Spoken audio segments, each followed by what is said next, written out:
नमस्कार, India news में आपका स्वागत है। मैं हूं आपके साथ मैत्री त्रिपाठी। अगर आप घुटनों के दर्द से परेशान हैं और सर्दियों के साथ ही आपके घुटनों का दर्द बढ़ता ही जा रहा है, तो आज आपका ये शो देखना बेहद जरूरी है। आज के इस खास कार्यक्रम में हम आपकी मुलाकात देश के जाने माने डॉक्टर से करवाएंगे, जो आपको घुटनों के दर्द से निजात दिलाने वाली सबसे सही सलाह देंगे। और इसके लिए हमारे साथ हैं मैक्स सुपर स्पेशलिटी हॉस्पिटल के ऑर्थोपेडिक और जॉइंट रिप्लेसमेंट के डायरेक्टर डॉक्टर पलाश गुप्ता। साथ ही डॉक्टर प्रसून कामरा हैं, जो कि कंसल्टेंट हैं Jindal institute of medical sciences Hisar से, और doctor Vikram Jain, head of department of orthopaedic and joint replacement, Aadhaar health Hisar से ही। आप तीनों का ही बहुत बहुत स्वागत है डॉक्टर्स। पहला सवाल मेरा डॉक्टर पलाश से है। सर, क्या ये सच है कि सर्दियों और बारिश के मौसम में आर्थराइटिस का जो दर्द है वो बढ़ जाता है? हाँ, ये बात एकदम सही है कि जब जब सर्दियां बढ़ेंगी या हवा में नमी, बारिश ज़्यादा होगी, तो जोड़ों के दर्द में बढ़ोतरी होती है। इस तरह के मौसमों में आर्थराइटिस में मरीजों को यूजुअली अटैक्स आते हैं। उनका दर्द काफ़ी बढ़ जाता है, खासकर जब सुबह सो के उठते हैं या रात को जब ठंड का थोड़ा टेम्परेचर डाउन ज़्यादा हो जाता है, तो उनके जोड़ों में दर्द, रात को सोने में दिक्कत, चलने फिरने में परेशानी पहले के मुकाबले काफ़ी ज़्यादा बढ़ जाती है। अच्छा डॉक्टर पलाश, ये बताइए, अक्सर हम लोगों ने सुना है कि बायोमेट्रिक प्रेशर गिरने से सर्दियों में जोड़ों का जो दर्द है वो इत्यादि इस तरह के जो दर्द होते हैं वो बढ़ जाते हैं। क्या ये भी सच है? ये तथ्य काफ़ी हद तक सही है, क्योंकि जब प्रेशर कम हो जाता है तो जोड़ों के आसपास के जो टिश्यूज हैं उनमें से फ्लूइड यानी पानी, तरल पदार्थ निकल के जोड़ों के अंदर चला जाता है, जिससे जोड़ों में सूजन आ जाती है और अंदर का प्रेशर बढ़ जाने की वजह से दर्द में बढ़ोतरी होने लगती है। डॉक्टर पलाश, ये बताइए कि आर्थराइटिस का दर्द आखिर होता क्यों है? आर्थराइटिस का दर्द अगर हम जोड़ों की बात करें तो एक आम आदमी को समझाने के लिए कि जब दो स्मूथ समतल चीजें एक दूसरे ऊपर चलती हैं तो ना ही कोई आवाज होती है और ना ही उनमें घर्षण घिसाव की वजह से कोई दर्द होता है।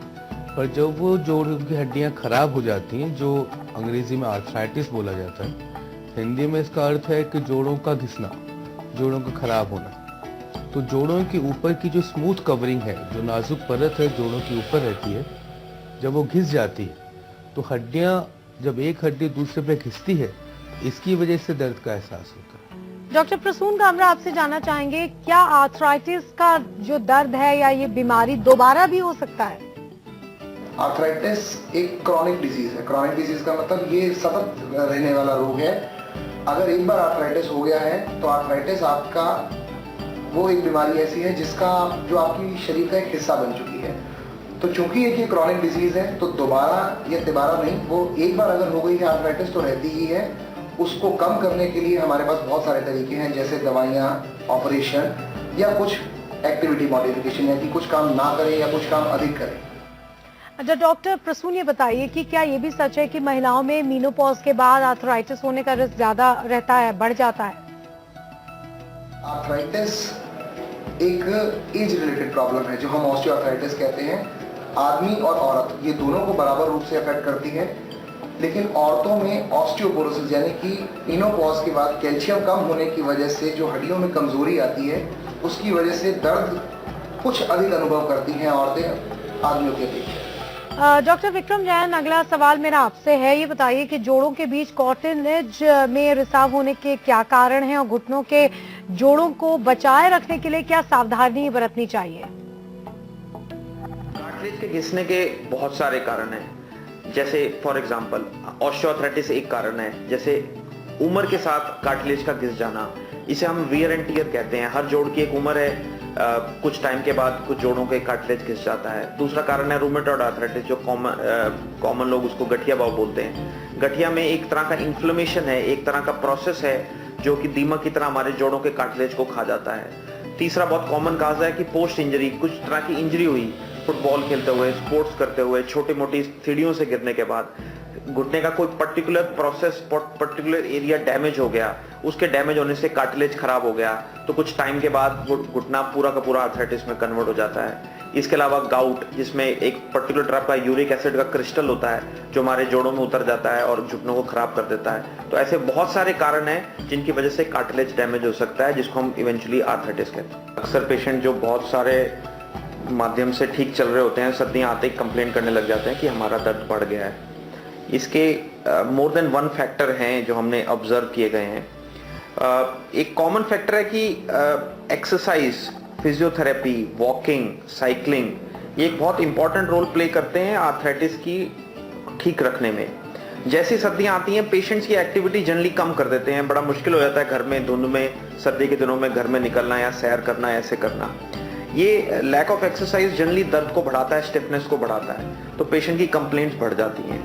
दूसरा, अकड़ाहट, जिसको हम स्टिफनेस कहते हैं, वो मौसम में सर्दी आने की वजह से बढ़ती है और स्टिफनेस इज अ बहुत कॉमन रीजन है कि दर्द बढ़ता है। डॉक्टर विक्रम, एक्सरसाइज जनरली दर्द को बढ़ाता है, स्टिफनेस को बढ़ाता है, तो पेशेंट की कंप्लेंट्स बढ़ जाती हैं। दूसरा, अकड़ाहट, जिसको हम स्टिफनेस कहते हैं, वो मौसम में सर्दी आने की वजह से बढ़ती है और स्टिफनेस इज अ बहुत कॉमन रीजन है कि दर्द बढ़ता है। डॉक्टर विक्रम, आर्थराइटिस का इलाज कैसे किया जा सकता है? आर्थराइटिस का इलाज उस बात पर डिपेंड करता है कि आर्थराइटिस का कारण क्या है। पहले जरूरी है एक डॉक्टर की मदद से ये जानना कि मेरा आर्थराइटिस किस वजह से है, क्योंकि इलाज उस वजह को ही ट्रीट किया जा सकता है। फॉर एग्जांपल, अगर आपको गठिया भाव है, रूमेटॉइड आर्थराइटिस है, तो आपको गठिया भाव की ट्रीटमेंट मेडिसिन के अलावा लेनी ही पड़ेगी। अगर आप वो दवाई लेने में कोई भी तरह की मुश्किल लेते हैं तो आपका आर्थराइटिस ग्रेजुअली बढ़ता जाएगा और आपके जोड़ों को खत्म कर देगा।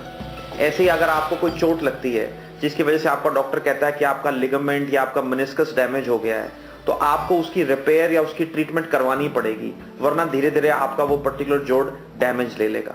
ऐसे ही ऑस्टियोआर्थराइटिस, उम्र के साथ जैसे घुटना खराब हो जाता है, तो कुछ प्रिकॉशन जैसे एक्सरसाइज, कैल्शियम का इंटेक, विटामिन डी का इंटेक, अच्छे से जूते डालना, चौकड़ी मारने से या जमीन पे बैठने से परहेज करना, ये सब ट्रीटमेंट अगर आप अपनाओगे तो अपने आर्थराइटिस को बचा सकते हैं। डॉक्टर विक्रम, आर्थराइटिस के इलाज के लिए कई विकल्प सुझाए जाते हैं, जैसे दवाइयां, इंजेक्शंस, ल्यूब्रिकेंट्स होते हैं जो लोगों को लुभाते भी हैं, एक तरीके से मिसलीड भी करते हैं, तो इसके बारे में आप क्या मानते हैं, क्या सजेस्ट करेंगे? आर्थराइटिस के इलाज में ये बात बिल्कुल सच है कि 100 से ज्यादा टेक्निक्स हैं जो कि आपको सुनने को मिलेंगी कि इस इलाज में यूज की जाती हैं। इसमें से बहुत सारी अनफॉर्चुनेटली अनसाइंटिफिक टेक्निक्स हैं जो कि यूज की जाती हैं। ट्रीटमेंट ऑफ आर्थराइटिस आपकी बीमारी की स्टेज पे डिपेंड करता है। फॉर एग्जांपल, अगर आप बहुत टाइमली पेशेंट डॉक्टर के पास आ जाता है, तब एक्सरसाइज, सही तरह के शूज, कुछ पर्टिकुलर मूवमेंट्स जो आपको अवॉइड करनी होती हैं, उनसे अपना आर्थराइटिस कंट्रोल कर सकते हैं। एक पर्टिकुलर तरह का आर्थराइटिस होता है जिसमें आप ग्रीस या जो लुब्रिकेंट है उसको नी में इंजेक्ट कर सकते हैं, लेकिन वो तभी फायदा करता है अगर आप राइट स्टेज पे उसको करवाएं। बहुत एडवांस आर्थराइटिस में उसको डलवाने का एक्चुअली कोई बेनिफिट नहीं होता। लेकिन इसके अलावा बहुत तरह के स्प्लिंट, वॉकर, एड्स, बेल्ट्स, ये सब चीजें मार्केट में बहुत मिलती हैं। इनका कोई साइंटिफिक बेसिस नहीं है। पेशेंट को हो सकता है टेम्परेरी कुछ दिनों की रिलीफ मिले, लेकिन इवेंचुअली पेशेंट को दर्द रहता ही है और क्योर नहीं होता। डॉक्टर पलाश, क्या टोटल नी रिप्लेसमेंट सुरक्षित है और प्रभावी होता है? जी हाँ, टोटल नी रिप्लेसमेंट एक बहुत ही सुरक्षित और बहुत ही प्रभावी तरीका है अगर मरीज को देखते हुए, मरीज की जरूरत है और मरीज का वजन, उम्र, ये सब देखते हुए किस प्रकार का घुटना किस मरीज में लगना चाहिए। अगर हम इन चीजों का ध्यान रखते हैं तो ये बहुत ही सुरक्षित और बहुत ही कारगर तरीका है। डॉक्टर पलाश, अगला सवाल भी आप ही से है मेरा। आप लोग टोटल नी रिप्लेसमेंट में सर्जरी में आधुनिक तरीकों का प्रयोग कर रहे हैं, इससे कैसे परिणाम मिल रहे हैं अब? पिछले 3 साल से कंप्यूटर नेविगेशन का इस्तेमाल कर रहा हूँ और इस तकनीक के कई फायदे हैं। सबसे बड़ा फायदा कि हमें घुटने को बहुत कम खोलना पड़ता है, जो चीरा है उसकी लंबाई काफी कम होती है। मरीज का ब्लड लॉस, खून काफी कम बहता है। मरीज की रिकवरी बहुत ही जल्दी होती है। मरीज को हम अगले दिन या सर्जरी की शाम को भी खड़ा करने की हालत में होता है। बिल्कुल, तो आधुनिक तकनीकें जो हैं वो इस तरह की हैं कि पेशेंट को कम से कम तकलीफ हो और बहुत अच्छे तरीके से, सुविधाजनक तरीके से नी रिप्लेसमेंट का पूरा ऑपरेशन हो जाए। डॉक्टर पलाश, सर्जरी कराने से पहले मरीज को किन खास बातों का पहले से पता भी होना चाहिए और इसके लिए किस तरह की तैयारी एक पेशेंट को करनी चाहिए? सर्जरी होने से पहले जिन चीजों का मरीज को खास करके पता होना चाहिए वो ये कि वो सर्जरी से क्या चाहता है। कई मरीज ऐसे होते हैं जो ये सोचते हैं कि सर्जरी के बाद मैं उकड़ू होकर भी बैठ जाऊंगा और मैं हर तरह के योगा के आसन लगा लूंगा। वो पॉसिबल नहीं है। सर्जरी में हम मरीज को आलती पालती मार के बिठवा सकते हैं, वो अपने सारे काम कर सकता है, साइकिल, गाड़ी, स्विमिंग वगैरह ये सब कुछ कर सकता है। और अगर मरीज ये सोचे कि मैं रनिंग कर लूंगा, लॉन्ग जंप, हाई जंप कर लूंगा, तो वो सब काम नहीं हो सकते। तो आदमी को एक रियलिस्टिक तरीके से देखना होता है। बिल्कुल, तो ये बहुत समझने की जरूरत है हमारे दर्शकों को, जो भी आर्थराइटिस के पेशेंट्स हैं उनको भी, कि नी रिप्लेसमेंट की सर्जरी का मतलब ये नहीं है कि आप सब कुछ करने लगेंगे। हाँ, आपको पहले से बहुत आराम रहेगा, लेकिन नी रिप्लेसमेंट का ऑपरेशन करने से पहले बहुत सारी चीजों का एहतियात आपको ध्यान रखना पड़ेगा। आप बहुत ज्यादा वर्कआउट नहीं कर सकते, ज्यादा दौड़ नहीं सकते। नी रिप्लेसमेंट के बाद भी आप बहुत ज्यादा शारीरिक श्रम नहीं कर सकते, बहुत ज्यादा रनिंग नहीं कर सकते, और इन सब चीजों का खास ख्याल आपको रखना पड़ेगा। डॉक्टर विक्रम जैन से अगला सवाल होगा मेरा। हमारे कई दर्शक हैं जो कई सवाल हमें भेजते हैं। हमारे एक दर्शक का कहना है कि उनकी उम्र 68 साल है और उन्हें दर्द भी काफी रहता है। फैमिली डॉक्टर से उनकी जब बात हुई थी तो उन्होंने सुबह वॉक करने की उनको सलाह दी होगी और उन्होंने वॉक शुरू कर दिया, लेकिन इसके बाद भी दर्द में उन्हें कोई कमी नहीं आई, तो वो सुझाव चाह रहे हैं सर। डेफिनेटली है। आई थिंक आपको अपने डॉक्टर से मिलके सबसे पहले अपने घुटनों का एक्सरे कराना चाहिए, ताकि ये डॉक्यूमेंट हो सके कि आपको आर्थराइटिस है कि नहीं, आपका पेन का कारण आर्थराइटिस है या कुछ और है। नंबर 2, आपको ये बात पता होनी चाहिए कि बहुत सारे बार पैरों का दर्द या घुटनों का दर्द कमर से ओरिजिनेट होता है, तो आपके डॉक्टर को ये भी चेक करना चाहिए कि आपको कमर में या कमर की वजह से दर्द तो नहीं है। नंबर 3, खाली एक्सरसाइज एक तरीका है दर्द को कंट्रोल करने का, लेकिन आपको उसके अलावा भी 2-3 तरीके अपनाने पड़ेंगे अगर आपका दर्द आपके घुटनों से है, जैसे दवाई, स्प्लिंट, ऑइंटमेंट्स या जेल। तो आई थिंक आप सबसे पहले अपने डॉक्टर से मिलके अपनी स्पाइन का एग्जामिनेशन और अपने घुटनों का एक्सरे करा लीजिए। तो ये बहुत जरूरी है, जैसा डॉक्टर्स कह रहे हैं कि आर्थराइटिस जो है ओरिजिनेट कहाँ से हो रहा है, किस वजह से आपको आर्थराइटिस की समस्या है, और जब भी आप अपना चेकअप कराएं तो ये सुनिश्चित करना बहुत जरूरी है कि आपको आखिर ये समस्या किस वजह से हुई है, किन कारणों से हुई है, और इसकी वजह से प्रॉपर एग्जामिनेशन बहुत जरूरी है, प्रॉपर मेडिकल गाइडेंस बहुत जरूरी है, उसके बाद ही आप आगे का उपचार कर सकते हैं। अगला सवाल मेरा डॉक्टर प्रसून कामरा से होगा। हमारे एक और दर्शक हैं, वो भी कुछ जानना चाह रहे हैं। उनकी बहन को खास तौर पर सुबह को उंगलियों में और जोड़ों में दर्द महसूस होता है और इस दर्द से तकरीबन 1 से 2 घंटे के बाद ही उनको आराम मिल पाता है। सुबह इस तरह की अड़चन हो और दर्द हो तो उसका कारण क्या हो सकता है, उपचार क्या होता है? आपकी बहन को गठिया रोग या रूमेटॉइड आर्थराइटिस होने की संभावना अधिक है, क्योंकि मॉर्निंग स्टिफनेस या सुबह जोड़ों का जाम हो जाना आमतौर पे रूमेटॉइड आर्थराइटिस में देखा जाता है। तो आप किसी ऑर्थोपेडिक सर्जन या रूमेटोलॉजिस्ट से मिलिए जो आपकी गठिया संबंधित जांच करवाएगा, और इसका इलाज मुश्किल नहीं है, बहुत आसानी से संभव है।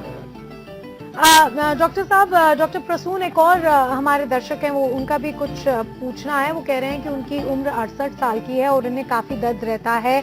उन्होंने अपने डॉक्टर से सजेशन भी लिया, उन्होंने मॉर्निंग वॉक करना शुरू किया, लेकिन उसके बाद भी बहुत ज्यादा इसमें तकलीफ में कमी नहीं आई, और वो चाह रहे हैं कि वो जानना चाह रहे हैं कि अब उन्हें क्या करना चाहिए। बिल्कुल है, आप अपने निकटतम किसी ऑर्थोपेडिक सर्जन से मिलिए। एक स्टैंडिंग व्यू घुटनों का एक्सरे आपका करवाया जाएगा, जिससे आपकी आर्थराइटिस के बारे में पता लगेगा कि वो किस लेवल की आर्थराइटिस है। अगर वो सिर्फ शुरुआत ही है ऑस्टियोआर्थराइटिस की, तो आपको सिंपल दवाइयों से और कुछ व्यायाम से आराम मिलेगा, और अगर वो बहुत ज़्यादा बढ़ चुकी है तो आपको संभवतः नी रिप्लेसमेंट की जरूरत पड़ सकती है। अगला सवाल मेरा डॉक्टर पलाश गुप्ता से है। डॉक्टर, TKR यानी टोटल नी रिप्लेसमेंट के बाद रोगी सभी तरह के काम कर सकता है जैसे वो पहले करता था? आपके हिसाब से इस तरह की सर्जरी से रोगी को क्या उम्मीद करनी चाहिए? TKR के बाद मरीज सारे काम पहले से बेहतर कर सकता है, क्योंकि सर्जरी का जो एम है वो है दर्द को खत्म करना और पैर की रेंज ऑफ मूवमेंट को बढ़ाना। मेरी बात अगर मैं समझा पा रहा हूँ तो कि जो पहले था इस बीमारी से पहले, हम इससे उसको उसी हालत में या उससे बेहतर हालत में पहुंचा सकते। तो ये एक बहुत ही सफल और बहुत ही कारगर सर्जरी है। बिल्कुल, तो मौजूदा दौर में बहुत ही कारगर उपचार है टोटल नी रिप्लेसमेंट आपके जोड़ों के दर्द के लिए। और जैसा डॉक्टर साहब कह रहे हैं कि इसके बाद आपको किसी भी काम में कोई तकलीफ नहीं होगी, क्योंकि सबसे इंपॉर्टेंट बात यह है कि आपका जो दर्द है, जो आपको सुबह शाम महसूस होता है, जिसकी वजह से आप चलने में आपको दिक्कत होती है, कोई भी काम करने में, उठने में, बैठने में दिक्कत होती है, ये तमाम दिक्कतें आपकी खत्म हो जाती हैं और सुचारू रूप से आप अपना रोजमर्रा का काम जो है वो कर पाते हैं। और इसकी वजह से TKR का ऑपरेशन जो है वो बहुत ही अच्छा, जल्दी होने वाला और कारगर ऑपरेशन बताया जाता है आर्थराइटिस के मरीजों के लिए। अगला सवाल मेरा डॉक्टर प्रसून कामरा से है। आर्थराइटिस के इलाज के लिए कई विकल्प सुझाए जाते हैं, जैसे दवाइयां, इंजेक्शन, ल्यूब्रिकेंट्स मार्केट में अवेलेबल हैं, जो लोगों को लुभाते भी हैं और एक तरीके से कई बार मिसलीड भी करते हैं। इसके बारे में आप क्या कहेंगे? हम सही तरीके से इसको मिसलीडिंग कहना तो नहीं कह सकते हैं। आर्थराइटिस के लिए सीधा सीधा घुटने का ऑपरेशन करना भी कोई बहुत अच्छा इलाज नहीं है। इनफैक्ट हम कोशिश करते हैं कुछ व्यायाम के द्वारा या दवाइयों के द्वारा, जिन्हें हम न्यूट्रास्यूटिकल्स कहते हैं, उसके द्वारा अगर हम आराम दे पाए तो ना केवल वो ऑपरेशन से बचाया जा सकता है बल्कि उनके जीवन शैली को भी बहुत अच्छा किया जा सकता है। जहाँ तक लुब्रिकेंट्स की बात है, लॉन्ग टर्म बेनिफिट उनका कोई नहीं है, तो उनका रोल बहुत ही कम रह गया है आज के समय में। इसलिए ये हम मिसलीडिंग नहीं कह सकते हैं, बट हाँ, बहुत अधिक समय तक ये काम भी नहीं करते हैं। अनएक्सपेक्टेड एक्सपेक्टेशंस या अनरियलिस्टिक एक्सपेक्टेशंस जो हैं वो नहीं पालना चाहिए। एक नॉर्मल घुटने में जो कुदरत ने बना के भेजा है और एक बाहर के घुटने में कुछ फर्क तो जरूर रहेगा। तो अगर हम सोचते हैं कि हम वो सारे काम कर पाए, जैसे नीचे बैठना है, दौड़ना है, जंप करना है, उन चीज़ों के लिए ये एक अनरियलिस्टिक एक्सपेक्टेशंस है, हम डिस्करेज करते हैं इस चीज़ को। लेकिन अगर आपको नॉर्मल अपने काम करने हैं, नीचे सीट पे बैठना है, तेजी से चलना है, थोड़ा सा कुछ स्पोर्ट्स में इन्वॉल्व होना है, लाइट स्पोर्ट्स में इन्वॉल्व होना है, वो तक कर सकते हैं। अत्यधिक प्रभावी सर्जरी है। लगभग अपनी नियमित लाइफस्टाइल पे वो लौट के आ सकते हैं। डॉक्टर प्रसून, आधुनिक तरीके जैसे नेविगेशन पर आधारित तकनीक टोटल नी रिप्लेसमेंट सर्जरी के प्रकरणों में किस तरह से सुधार लाती है? कोई भी अगर आधुनिक तकनीक आती है, आमतौर पे पिछली तकनीक में अगर कुछ खामियां रह गई हैं या उनसे कुछ बेहतर है, तभी उन्हें अडॉप्ट किया जाता है। और यही बात नेविगेशन और PSI यानी कि पेशेंट स्पेसिफिक इंस्ट्रूमेंटेशन, इन पे लागू होती है। नेविगेशन के द्वारा प्रिसीजन यानी कि एक्यूरेसी हमारी जो सर्जरी की है वो बहुत ज़्यादा बढ़ जाती है, क्योंकि हम आई बॉलिंग या सिर्फ आंख से देख के हमें अब काम नहीं कर रहे हैं। हमें एक कंप्यूटर है जो इस बारे में गाइड कर रहा है, जो हमें नेविगेट कर रहा है कि हाँ अब ये पूर्णतः सही है, अब आप आगे बढ़िए।